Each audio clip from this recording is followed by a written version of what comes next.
wanted to take you guys on our very moist journey to Doannes Falls in Royalston, Massachusetts. I had planned on playing my Rev, but it's a little bit too wet for that. But I'll definitely bring along a flute.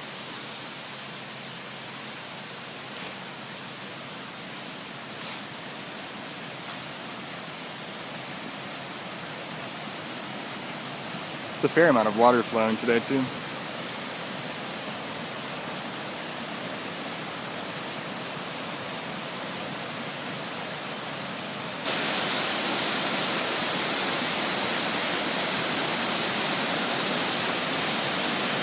This area actually has quite a bit of reishi in it.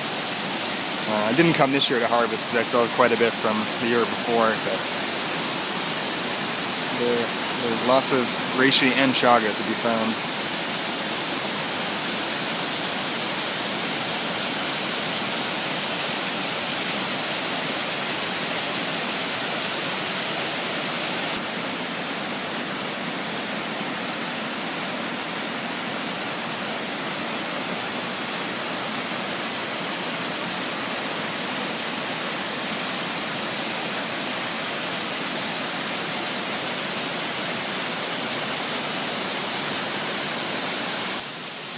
In this area there's quite a bit of Usnea. Usnea barbata is the Latin name. And just looking at it, if you were to think of the doctrine of signatures, which means the earlier herbalists would look at a plant and see what body part or portion of the body it resembled, and they would estimate its use based off of its signature, or what it symbolizes. And this kind of looks like the cilia in your lungs. And interestingly enough, this made into an extract, either as an oil, which is pretty efficacious in pulling out the constituents, or as a tincture in high-proof vodka. This helps to get rid of deep-seated lung infections, especially bacterial infections. It's really good as a tincture in the winter when you're having issues with sort of lower lung mucus.